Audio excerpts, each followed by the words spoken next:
Hello, everyone, and good morning to those joining from US. Good evening for those who are from joining us from India. This is our November event for Indic Forum. For over last 1 year, we have been conducting book presentations every month, and uh, Indic Forum is mostly based in Bay Area, California, and what we do is we try to bring Indian authors, independent authors who have been writing books about Indian history, culture, religion, and other important topics, and give them a platform to present their books to an audience. Many times, these books are not meant for just a wider audience, but certain very specific groups who might be interested in very narrow topics like history, culture, and so on. So Indic Forum acts as a platform for all such authors to basically connect with right-minded people, get right kind of audience, create discussions. We also try to bring authors on book tours to United States and take them to different cities, conduct real events. And for over 1 year, we have conducted many such book presentations. And Indic Forum is a nonprofit, so if you want to donate, you can go to our website and get the instructions on how you can donate to us. You can also Zelle us if you are in the United States. And for this month, our guest is Dr. Nanditha Krishna ji. She has written a lot of books. Today, she is going to talk about her book, Hinduism and Nature. And just to give a short introduction, she's the president of CP Ramaswamy Iyer Foundation in Chennai. Uh, she's the great granddaughter of Dr. CP Ramaswamy Iyer, lawyer and advocate general of Madras Presidency. Uh, she studied at Cathedral and John Cannon High School, Bombay, graduated from Elphinstone College, Mumbai, and also got her PhD in iconography of Vishnu Narayana from the University of Bombay. She was a Hera scholar during period of her research. And having said that, I think I'll give the floor to her and let's see what she has to say. Thank you very much for inviting me. Namaskar, namaste, vanakkam to everybody, and very happy Deepavali. Tonight we are celebrating beginning of the Diwali celebrations for us over here, and I can hear so much noise around, so it's a lot of silence today. I have been writing, my specialization is on ancient Indian art and religion. But over the years, I have been involved in environmental issues. And somewhere along the line, I combine the two, environment, ecology, and religion, because both are very important to me. And I have written 3 books in this series. And today I'm going to speak about one of them, which is, I'm sorry, it's looking upside down, Hinduism and nature. And my talk is going to be on Hinduism and nature and how our religion has protected nature. It's such an essential part of Hinduism. Just stop for a few seconds to share screen. Okay.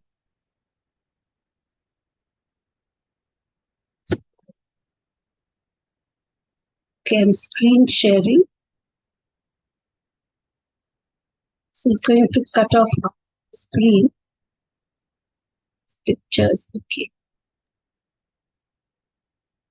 Yeah, I can see your screen, but maybe you need to present it. Try and get this is better. Yes, much better. So I'm the director of the CP Ramaswamy Iyer Institute of Indological Research, where we do research on just 2 areas in history. The reason we call it history is because that is the department in the University of Madras. Its history covers a very wide range of culture, tradition, religion, art, and so on. And I'm also president of the CP Ramaswamy Iyer Foundation. Now, I want to push this one.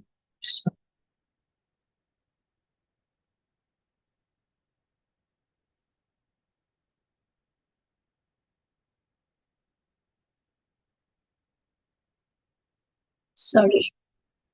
Okay. Now, I want to start by saying that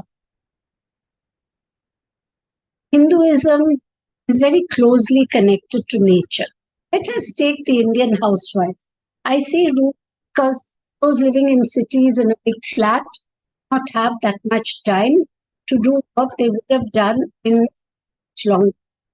But an Indian housewife, she decorates a doorway with rangoli, kolam or alp, which is made of rice flour. Why?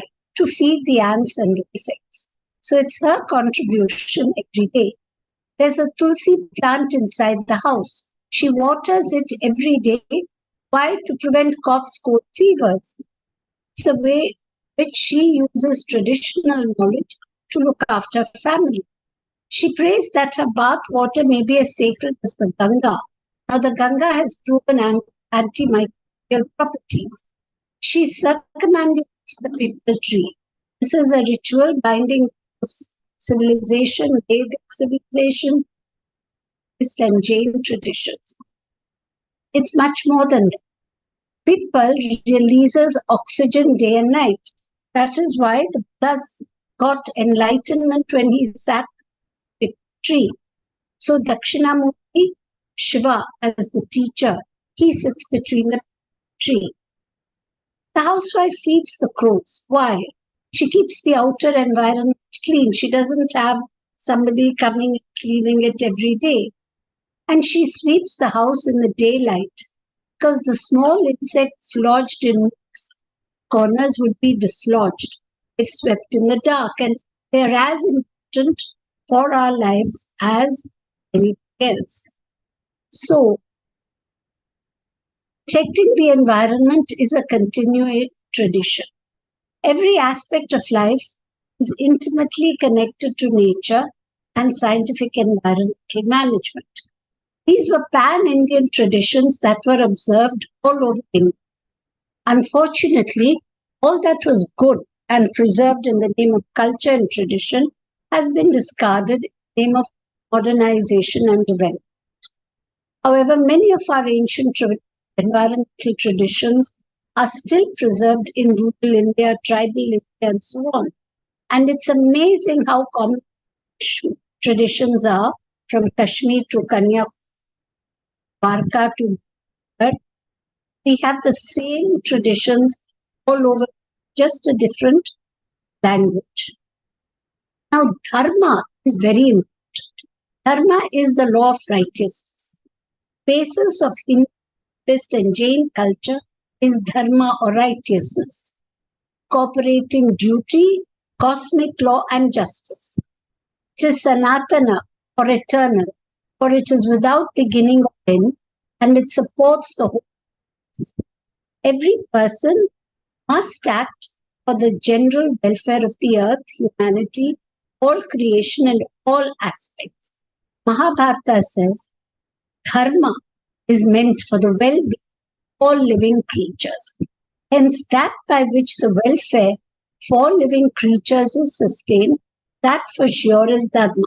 Now, when our texts say living creatures, it includes animals, birds, insects, and plants. So, this is very important to remember. This one, this has become a kill.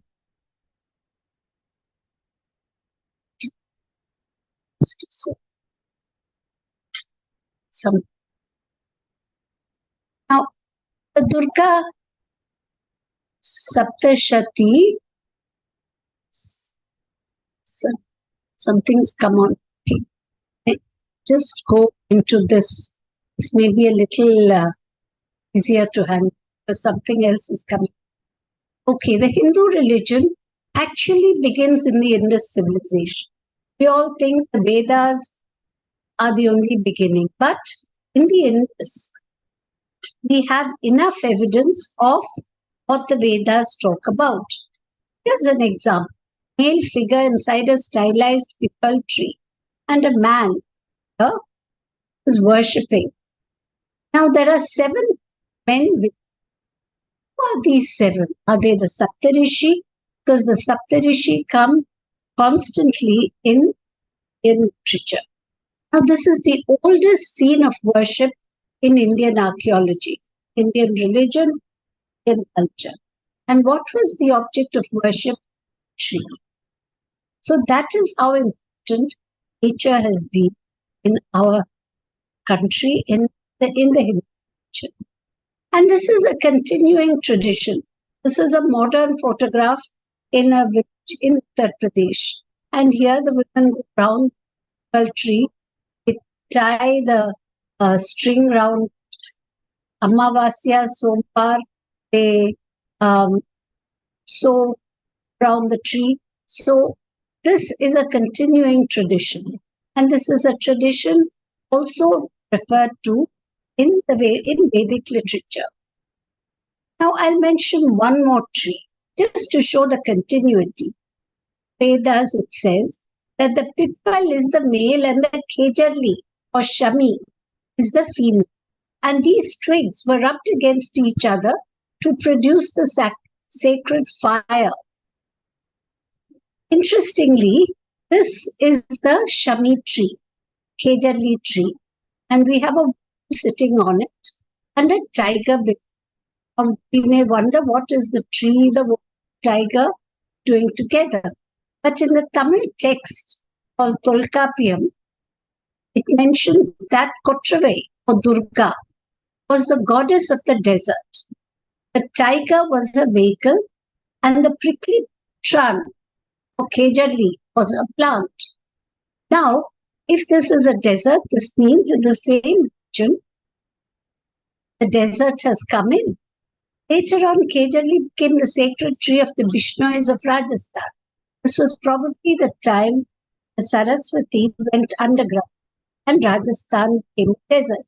So it's very interesting to see these traditions have gone right through the ages and we still preserve them. Kejarli is totally essential for the ecology of Thar desert.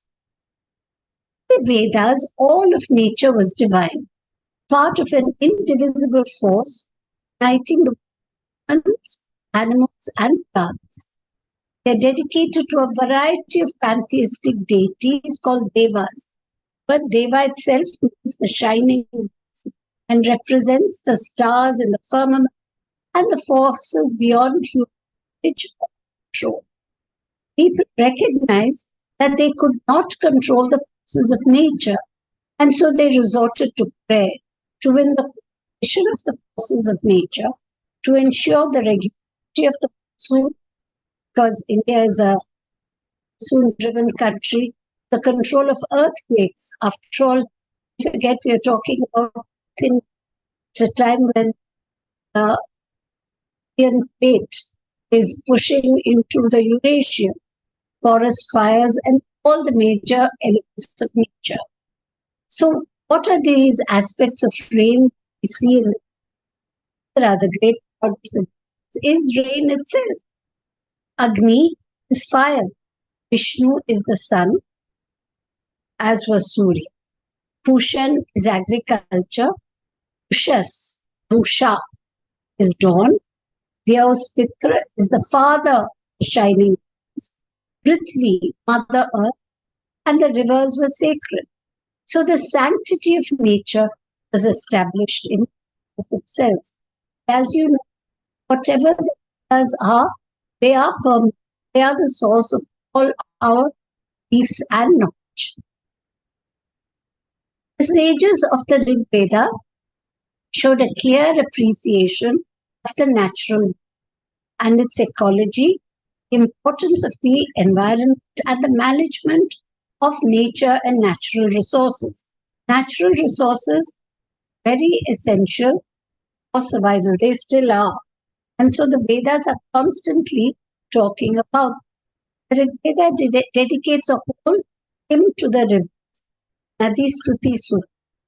And the Atharva Veda dedicates the Prithvi Sutta, which consists of 63 stanzas in praise of Mother Earth and human dependence on the earth.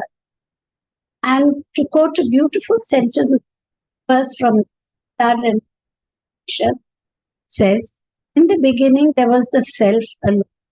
He transformed himself into man, and later he transformed himself into other creatures, bipeds, quadrupeds. This way he created everything that exists on water and sky. He realized, I indeed am creation. I produced all this. Then creation." See that this is repeated again later on. Let's go to the Prithvi Sutra. It's very important because it is about the earth herself. The sages of the Atharva Veda said, the earth's attributes are for everybody, and no single nation has special authority over it. I think that's very, very valid today. Mother Earth is the world itself. As says, O Mother Earth, you are the universe, and we are but your children. Grant us the ability to overcome our differences and live peacefully and in harmony. And let us be cordial and gracious in our relationship with other human beings. I haven't got the Sanskrit originals because then I'll go right through the night. So to make it just enough so that you keep it to English so you understand. The hymn also describes the earth as the mother. Earth is the mother. She's Prithvi, she's the mother earth for all the species living on it. Let the whole of humanity speak the language of peace and harmony, and let all live in each other. The relationship between human beings and nature, the earth, which possesses oceans, rivers, and other sources of water, which gives us land to produce food grains on which beings depend their survival. May it grant us all our needs, eating and drinking, water, milk, grains, and food. So there is a very definite relationship between nature and humans, which unfortunately we get, which Hinduism has always emphasized, that this earth is for us to share, not only with other human beings, animals, with everybody else. Bhagavad Gita, Krishna says, I am the water, I am the air. Nature is sacred because it is the self. Nature was part of an indivisible life force, uniting animals and plants, and natural phenomena express the principles that govern the and the cosmic order. Prakriti or nature means placing before or at first the original or natural form or condition of anything, the original or primary substance. Purusha is the masculine aspect of creation. Prakriti is the feminine. Prakriti is dynamic, causing change, primal motive force, essential part of the universe, and the basis of creation. Now, there is also the Panchamahabhuta. The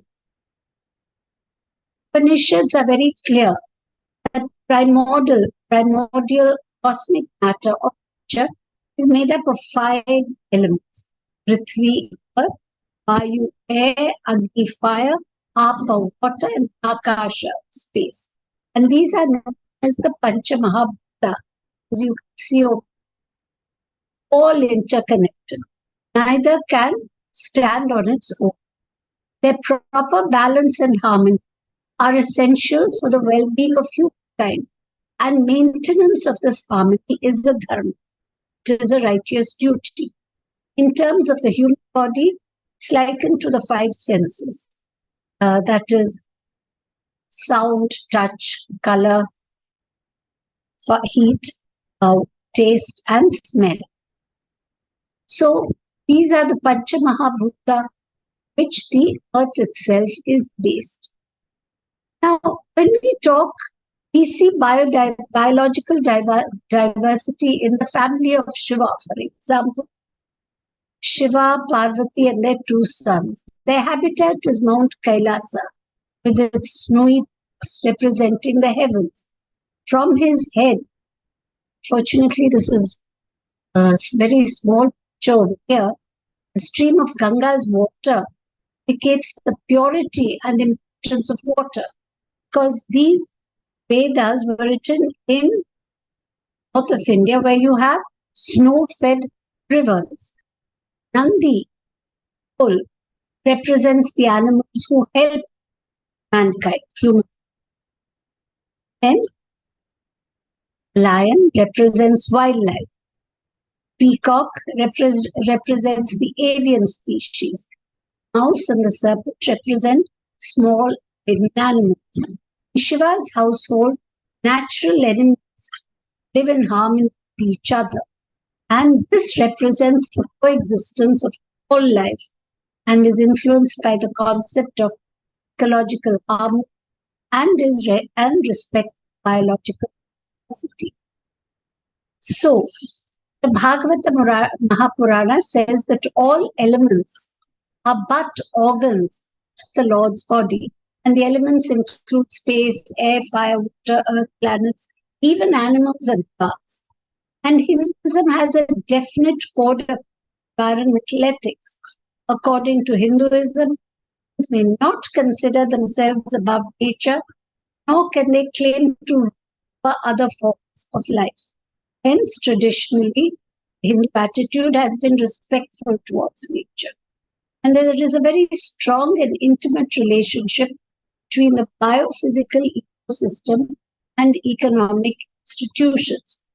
Two are held together by cultural relations.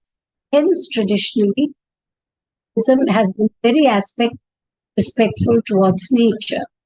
And the Mundaka Upanishad says, from him, all the seas and mountains, from him, rivers of every type, from him are all the herbs and their juices too, by which, together with the elements, the soul is up. Just to deviate slightly, it's not just Hinduism, it is the Indic religions. Jainism says that all life is interdependent. Hence, ahimsa or non-violence is the supreme virtue. The earth is our dwelling, our temple, our sangha, our vessel, which spiritual attainment can be. And all life is interconnected. Spiritual coexistence is the sustainable development. I've done a small book on some of the teachings of Mahavira and the Buddha, and I got a lot of information there as dedicated to the preservation, conservation, protection of nature. Buddhism says the entire world should be protected.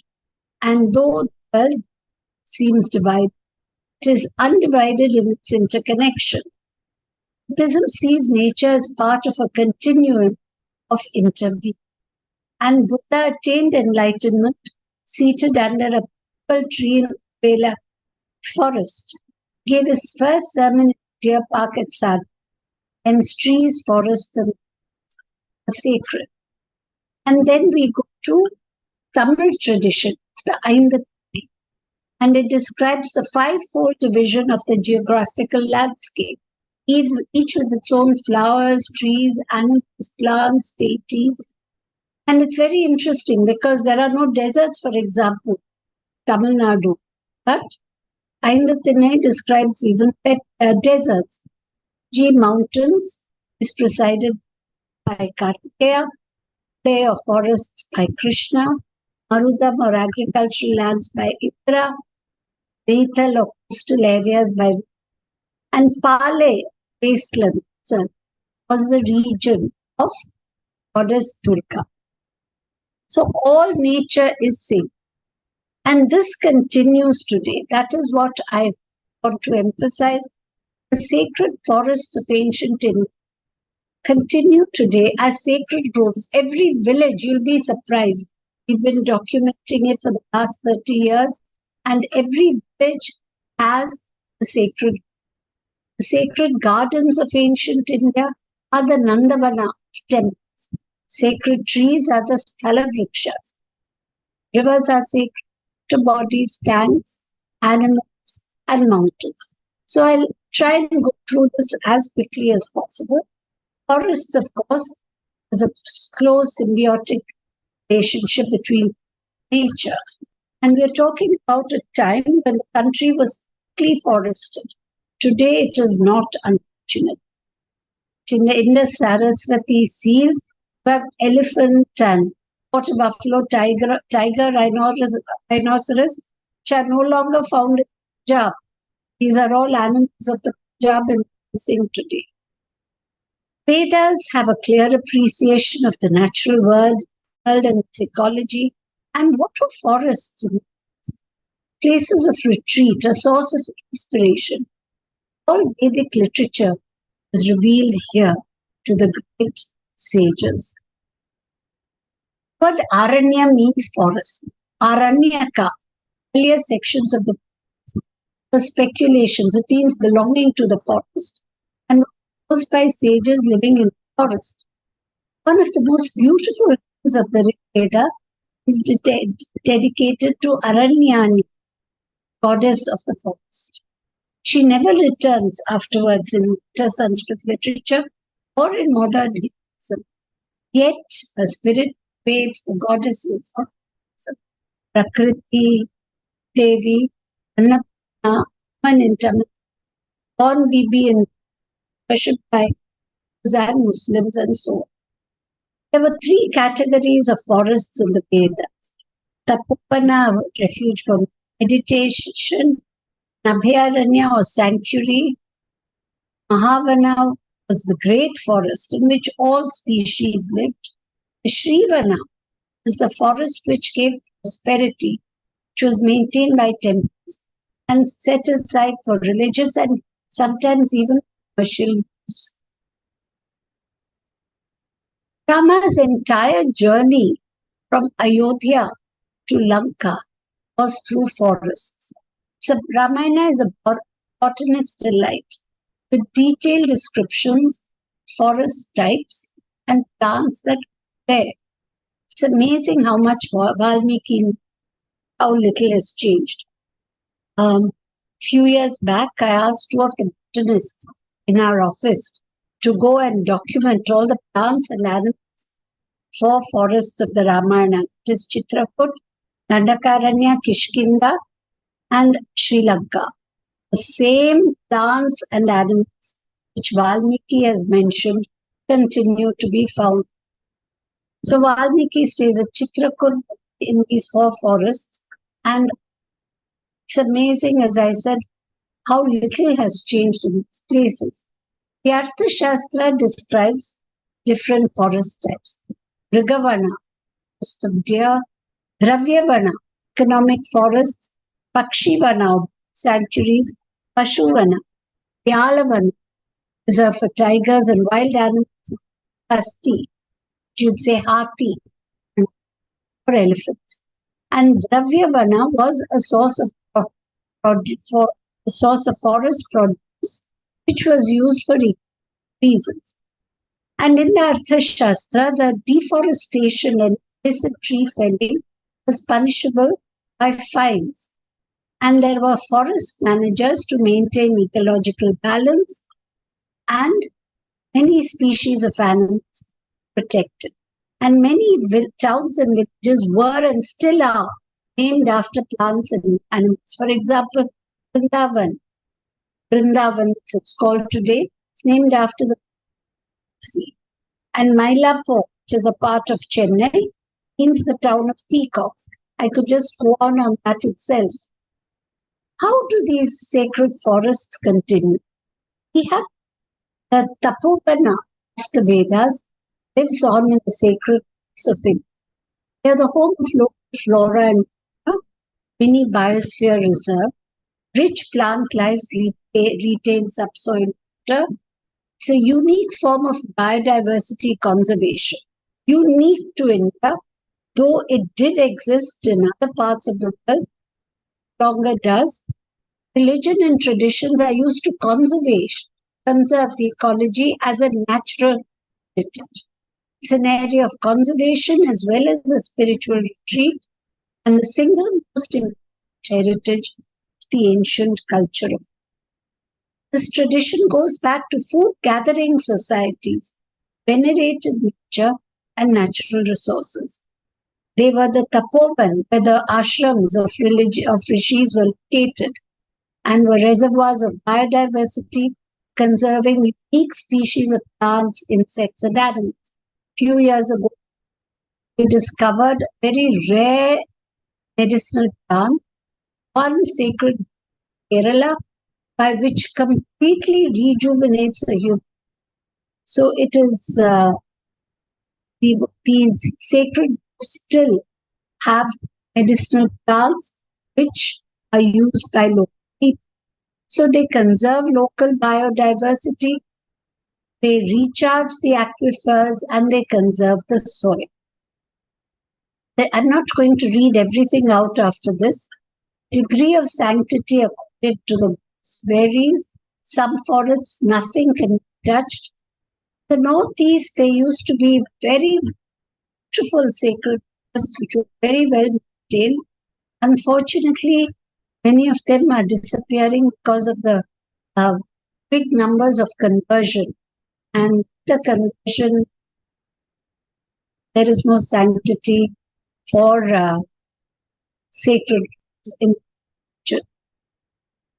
The tribals of India are still maintaining the groves where they live. And it's amazing when children do not even eat or defecate. So the sacred, out of respect for the deities there. And what is important is that this medicinal plants are, and they're protected and use them. Unfortunately, a lot of foreign companies are coming and taking over this traditional. So their sacred groves belong to the mother goddess, and gifts of terracotta animals, generally the horse, are given to her. And this is an all India phenomenon. I've seen it in South India, in East India, in Bengal, in Goa, in Maharashtra, and everywhere have this. So the gods of the groves come under gods of rain and fertility, boundary deities, Kali, of course, throw stones and stake stones. To give you an idea, this is what a grove looks like, sacred. Two on top are from Tamil Nadu. This one is from Goa. This one is a Sarpakavu Kerala. Kerala, all the reigning deity of all the sacred is the snake. Today, very few sacred Sarpakavu remain. Kerala hasn't done too much towards preservation. So this is the distribution. Unfortunately, they threatened extinction because of the disappearing traditional systems, urbanization, development activities, encroachments, changing forms of worship, religious conversions. Changing forms of worship is a big problem. Like traditional sacred, just have a tiny shrine deity and self is part of the temple. Now they cut trees to build a huge temple, which is not the idea which it was preserved at all. Now, of course, you have like exotic species invading and increasing livestock collection. Fuel wood has come down because of the government's distribution of free gas cylinders, low cost. But livestock is a very big, because several state governments, like in Tamil Nadu, are giving some cattle to women and use the forests survival. Then you have the sacred gardens, which are attached to temples, and they're places of meditation and all the flowers required for the temperature. So there are different kinds. Nandavanam, where you have the flowers for the deity. Buddhist gardens, which were a place for meditation and healing. Then you have the Bagh, which are out of utility trees. So, how did sacred plants become sthala vrikshas? We saw the tree worship on its seeds, and there are many trees that we are sacred, seed, and so on. So, sthala vrikshas are trees like this picture. The tree originally was the temple. It sheltered the deity, was the temple. This was the tree. This is the original temple. Unfortunately, in time, it started building temples. So many of the trees cut down, or at least tree became secondary and was worshipped as a sthala vriksha. So there will be one tree in memory of, say, a entire plantation of a certain species, and that became the sthala vriksha. Why are plants sacred? Because there is a close association with the deity. For example, is associated with Shiva, Neem, Tulsi with Krishna, and so on. They may shelter an object of worship. Some plants are believed to have originated from the limbs of the gods themselves. For example, the Rudraksha, which we all know, is supposed to have come from the tears of Lord Shiva. Some plants became sacred. What happened? Their proximity, like the pipal, under which Gautama Buddha attained enlightenment. And plants with important social or economic or ecological are also considered sacred. Like the Kejarli tree is considered sacred by the Bishnois of Rajasthan because of the important role it plays in desert ecology. In Chennai, where I live, temple in Mylapore has a sacred tree, which is the Alexandrian. That's a very unusual tree. It's called, and the reason it's sacred is because once upon a time, the ships which went to Southeast Asia, which took Indian culture and Hinduism to Southeast Asia, were made of the sacred tree. So ancient Indians knew about the ecological value of plants. They knew that people produced 24 hours of oxygen and was necessary for the brain. Importance of some trees like the banyan, which was a hope for fruit dispersing bats, medicinal value of plants, economic value of plants, and so on.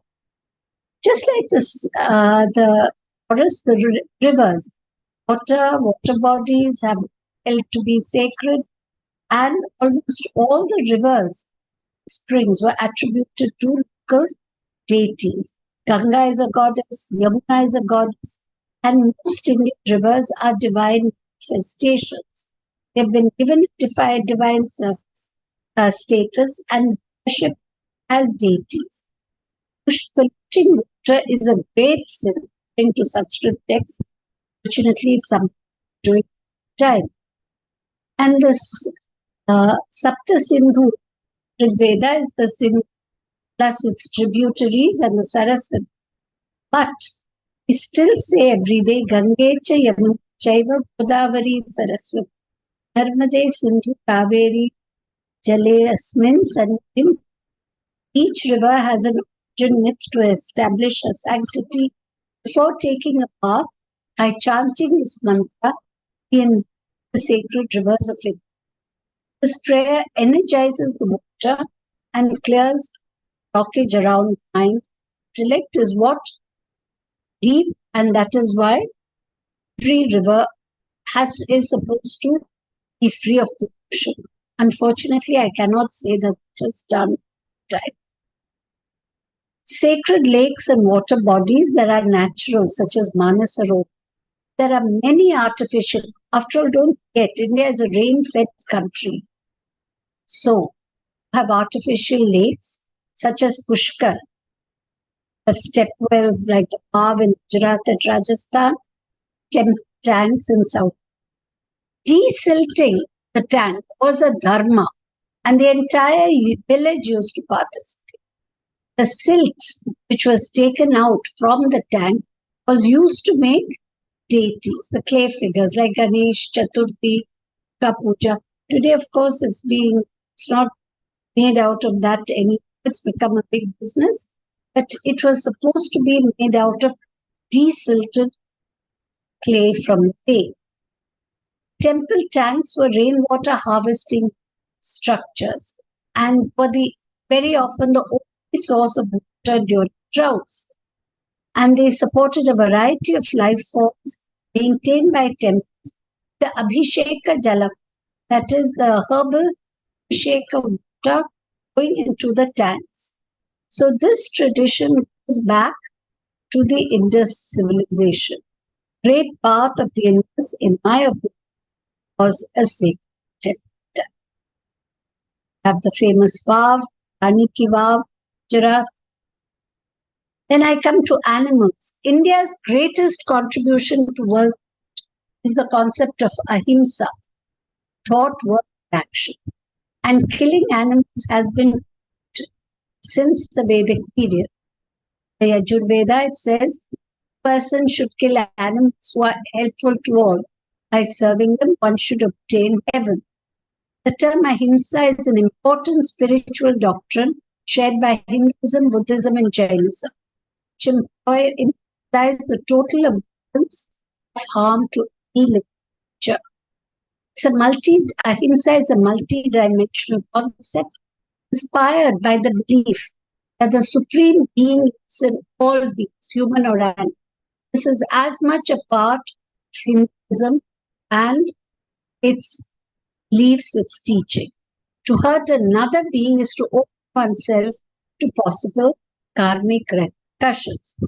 So ahimsa is India's unique contribution to world thought. There is no other civilization, religion, anybody has spoken of ahimsa. It's first mentioned in Veda, Taittiriya Shaka, the Yajurveda.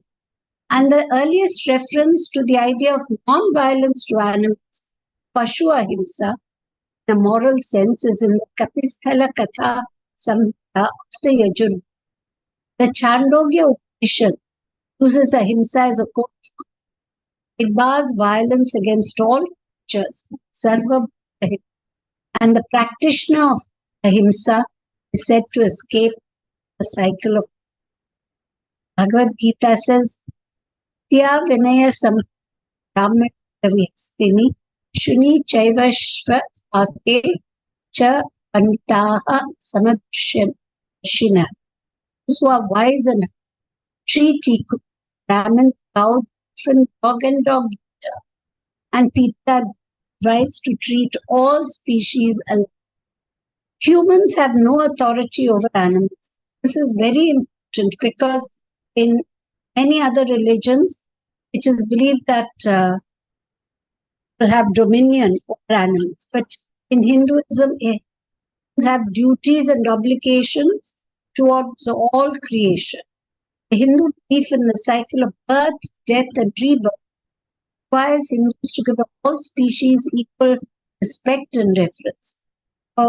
They may be born as an animal, we may be born as an animal, bird, or insect in life. There are no do's and don'ts, no God who sits in judgment. It is all cause and effect. One has to bear consequences of one's behavior, good, bad.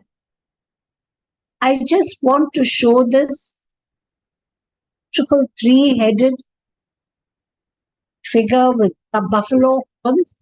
Is this the Lord of Animals, the Pashupati, the Indus Saraswati civilization?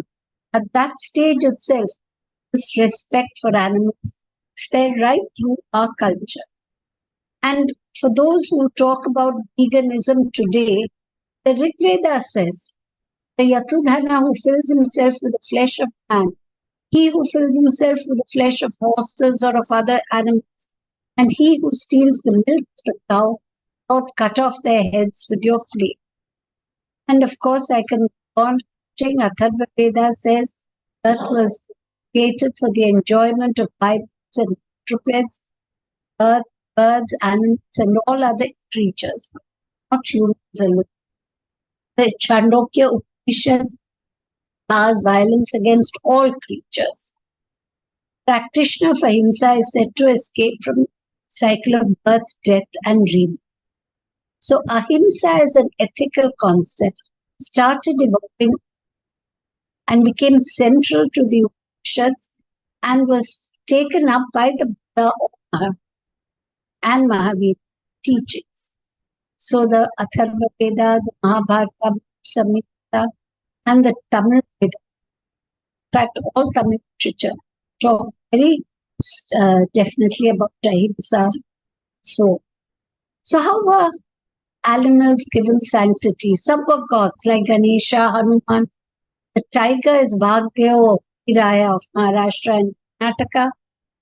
Some were divine vehicles, the Vahana of the gods. Some were divine incarnations of Lord Vishnu, Varaha, Narasimha. Some were sacred because of their economic value. The cow for milk, the bull was a draft animal. Black buck. I spoke to you about the Kejarli tree, but Jamboji of the Bishnois also said the black buck is sacred because it is essential for the survival of the Kejari plant, which is the mainstay of the desert. Many animals were a part of social history. While Mahisha may have been killed by Durga, actually Mahisha, the buffalo was the common animal which the pastoral tribes. So Mysore comes after Mahisha, and the buffalo was worshipped by the indigenous pastoral tribes of India, such as the Gujars, the Gujars, all worship Mahisha, the buffalo. In central India, have the Mahishasur and Mahishasur. So it lives on as the buffalo. So many tribes, so many rural period, Masoba, Maharashtra, Mahishasur, and so on. So there are three paths to liberation: Jnana, Karma. The human being consciously chooses his path. Animals too rise above the limitations of their birth. And several medieval saints in India, in fact, every saint preached kindness to animals, vegetarianism, of course, Guru Jamji. Coming towards the end, so don't worry, how many more parts of the of nature am I going to talk about?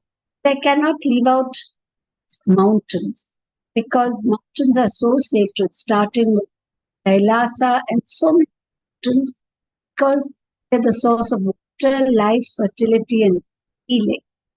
Himalayas was the source of the sacred rivers, such as the Ganga, played a vital conservation of nature and natural resources. And they provided a comprehensive ecosystem. Each mountain play a vital role in the survival of species. Sacred mountains and sacred sites within mountains have resulted in maintaining and preserving the natural resources, pristine conditions. Indigenous communities have realized the value of the high diversity natural resources within mountains, which nurture precious resources of nature. On to Kailasa, a few years ago, I went on a yatra. It's the most amazing place. I traveled most of the world except South America, Central America, and I think I've never seen any comes to Kailasa. And it is believed to be the access route. So was it the Mount Meru cosmic mountain? It's not just Hinduism. Buddhist and Jain cosmology gives great importance to Kailasa. So, Kailasa is the sacred mountain with 5 peaks. And I would say anybody really wants to understand Hinduism, please visit Angkor Wat in Cambodia. I would even say come to here to Angkor Wat. It's 5 peaks. It once had 7 peaks, that is 7 walls in between, which were supposed to be the continents and the oceans. So it's a fantastic concept recreation of Jambudweep. Some mountains are associated with individual deities, like Mount Govardhana, Arunachala, and Tirupala, the peak in Ikara, which is sacred to the Toda tribe, so on. So, in the long term, environmental policies have to take values and ideals into account. Finally, the sacred seeds, which are closely connected with culture, because traditional agriculture is an advanced form of production and they played a major role in seed conservation. They choose the seeds they preserve. And before sowing begins, when we worship the draft animals, the cow, other. In fact, Ayudha Puja for Vijayadashmi during is a worship of agricultural events.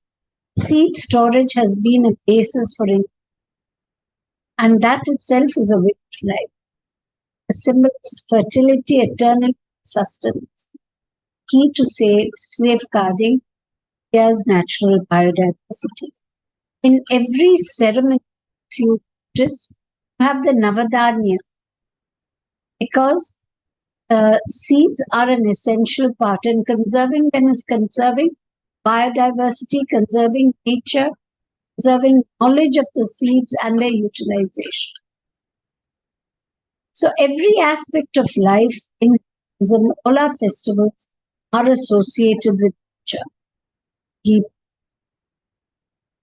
All harvest festivals, where we worship the fire, Diwali, which is tomorrow, Kartikeya, flowers are worshipped during in Kerala, Batukam,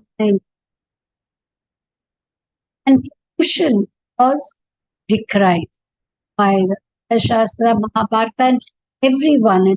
I'd like to Charaka Sami, when he was prescient, when he predicted, due to pollution, several types of diseases will come up and they will country. Therefore, collect the medicinal plants before the beginning of terrible diseases and changes in the nature of the earth. Human beings have no dominion. We share the earth with animals and plants. The Atharva Veda says it is up to us to live in peace and harmony. He said this at the beginning. Vasudhaiva Kutumbakam, family of is from Sarva Bhutahit, welfare of all people, animals, plants, trees. The forests and trees, water and clean disappear, so will life for. Hinduism must be the only religion which begins and ends every ritual. Your birth, it may be a death, it may be somebody's 80th birthday. We always have a Shanti mantra. And this Shanti mantra to peace is for peace in the environment, not peace in my house. Please let my children not to each other. It's not that kind of peace. May peace radiate in the whole sky and in the vast ethereal space. May peace reign all over this earth, water, in all herbs and the forests. May peace flow. Peace be in the supreme. May peace exist in all creation and peace alone. Peace flow to us. Shanti, Shanti, Shanti. to show that this still continues, this belief, the importance we give to nature, to quote Justice Vaidyanathan's decree 2070. He said, our traditions and values passed down to us from our ancestors are not wrong. They're scientific, rational, logical. That is why they worship nature. Even now, many of them follow our ancestral beliefs, continue to do so as they have got abundant sanctity. Referring to people worshipping soil, fire, water, space, and Judge said, it is not at all irrational. When nature gets sanctity, it will not be ruined. Thus, nature was protected in those days. However, in the name of rationality, religious taboos were violated, result of which we suffer these days.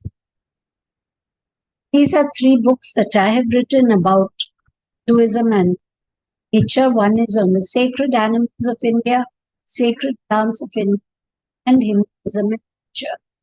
If you want to know, you can go on to this website, CPREECBIS.in, where we have been last 30 years documenting ecologic heritage and sacred sites of India.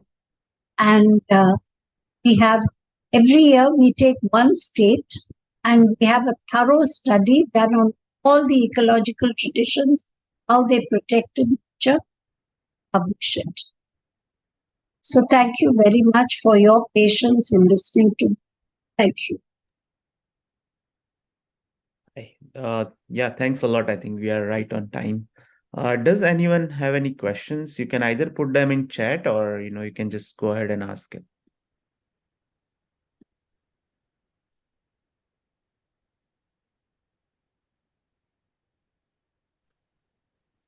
Yeah, maybe I'll ask the first one.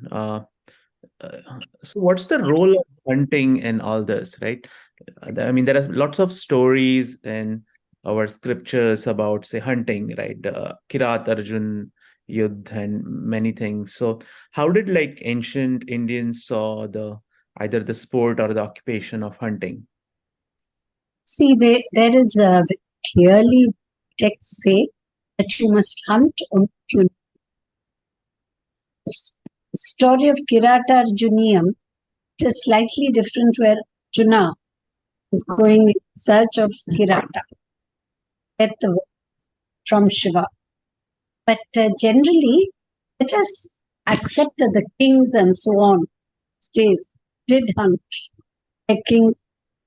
So they hunted, but it was not really encouraged. In the Ramayana, Sita, when Rama and Lakshmana bring a stag, hunt and kill a stag, she says you can, if you travel, you must not kill a stag, and just for the pleasure of. So hunting was very much a part. Don't forget, they were all tribals. Skirts of forests. So they did a bit of this and that. So religion did not encourage it, but Buddhism is not a judgmental religion. It says ahimsa and vegetarianism. It doesn't say that non-vegetarian is evil or something. So, some would expect. Buddhism is non-judgmental. So, hunt, take the result, it come into your karma. So it is completely cause and effect. Okay. I think Anshu has his hand raised. So Anshu and Anand. So Anshu, please go ahead first. नमस्ते नंदिता जी, आपको मैं हिंदी में पूछूं? You can ask in Hindi. I can translate if needed. I can understand some Hindi. Oh, not a problem. I can ask in English. So the studies that you mentioned that you do studies for each state and then understand their ecological plus the cultural relationship. So, are you publishing those as books, or what is the Yes. output of those studies? We publish the books. The first time we published just about 200 copies. What happens is we send them to scholars in those states. They see it and then somebody writes and says, I have this information, I will. 1500. So we add on after that. They're all published. All the material is published. It's available on Amazon. It's called Ecological Traditions of the State, that state, and so on. Like if you want Maharashtra, Ecological Traditions of Maharashtra. We've covered 15 states so far. It's quite difficult because it takes 1 year to collect, or sometimes 2 years.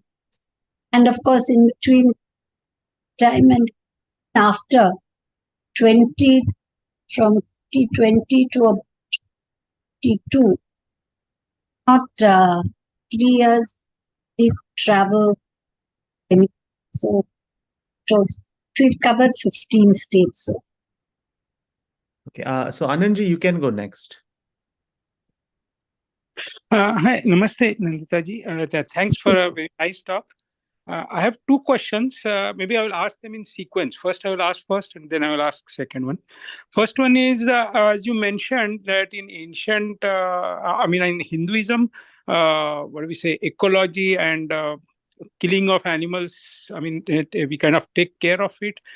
The question I have is, usually when we are told about Buddhism and start of Buddhism and Buddha, and I'm not saying what we are told is correct, I'm just telling you what we are usually told, is that Buddha was so disgusted with all the killing, Vedic killing of animals and that kind of thing, that he started ahimsa. So my question to you is it really true that there was so much killing at that time?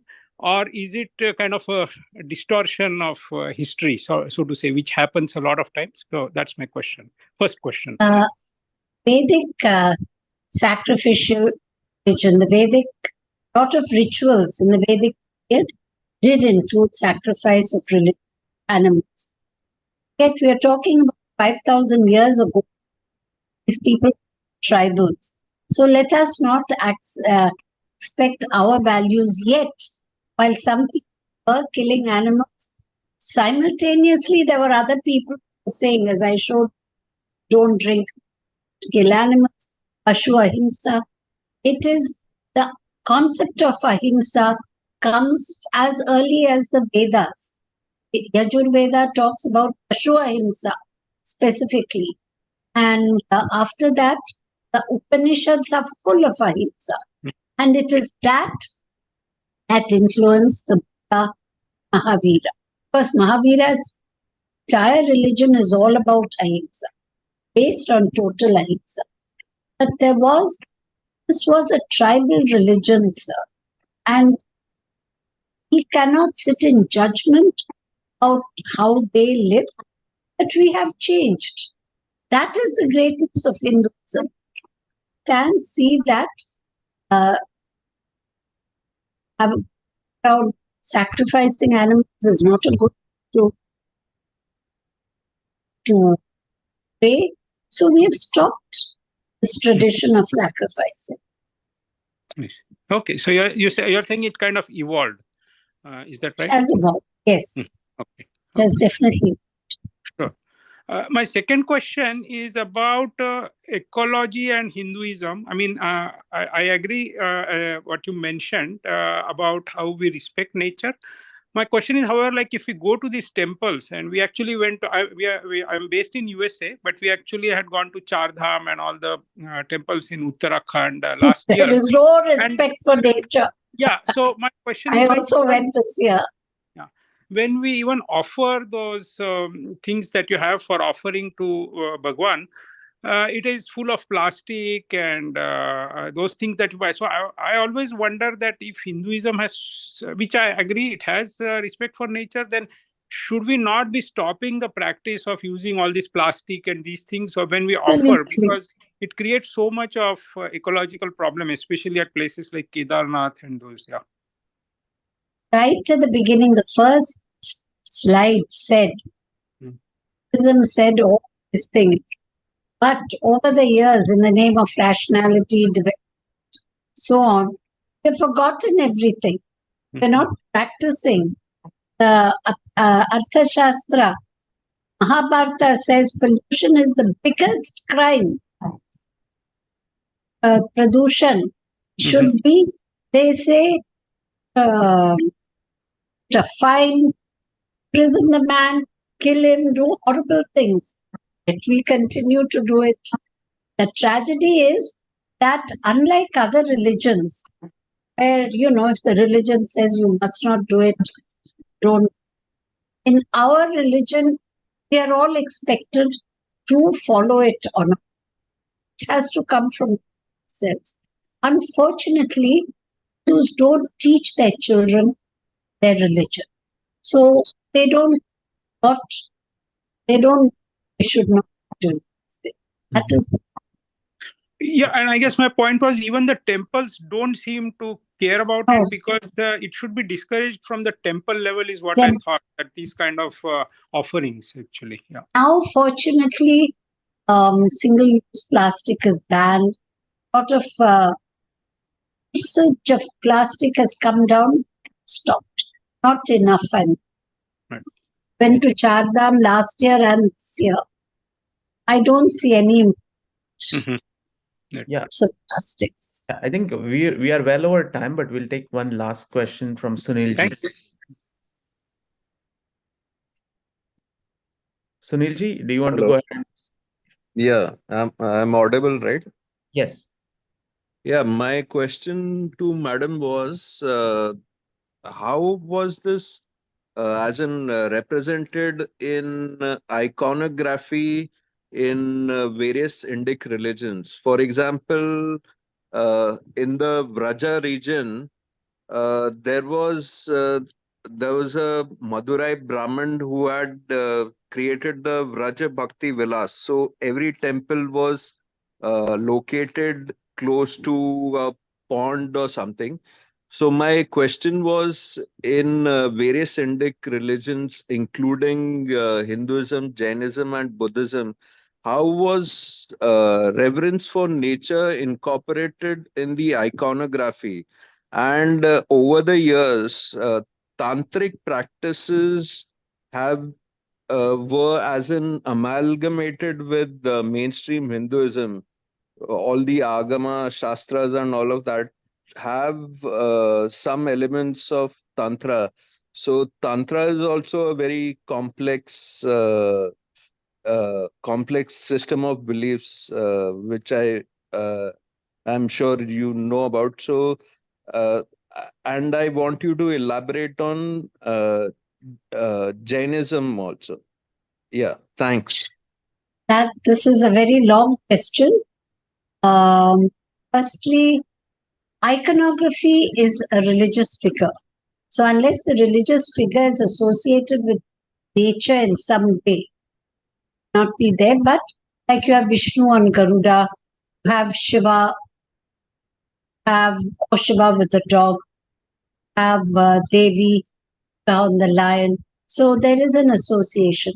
Every deity has a tree, example, tree is associated with Shiva, Kadam, Krishna, and so on. So I'm going to try and compress this answer so that it doesn't take too much time. So every deity is associated with trees, with animals, and so on. That is represented as the Sthalavriksha of a tree. In some, if you go into a sacred, have same deity with lots of trees of that time. Big temple, like say Tirupati, they may have only trees. A tree in the middle of Chennai. Have space to have a lot of trees. So iconography is the icon. Maybe the sculpture has it, maybe it doesn't. So I don't think you want to say, how is this represented in sculpture in temples across India? When we go into the Sthala Purana and depiction of the Sthala Purana in sculpture, definitely come across the trees and animals and so on associated with deities. And I think that is the best way I can describe it. If I want to elaborate about Jainism, that is a very, very big answer. Time for that? Sure. I think Yeah, because thank you, ma'am. Jainism is based on respect for nature to an extent. Like I spoke about Hinduism for 1 hour, I would to speak on Jainism. Yeah, and I think we have put the book link in the chat, so you can always buy the book and read in more detail as well. Okay, I think we are well over time. I think that's a good indication. That means like the topic was interesting and great questions. And thank you, Nandita ji, for a wonderful presentation and the book, and also all the work you have been doing for Hinduism and nature. I think that's really wonderful to see that. And hopefully like it'll inspire more people and we'll develop a much deeper understanding of our religion traditions and how it's linked with nature. Yeah. Thank you very much. So thank you. Thanks a lot.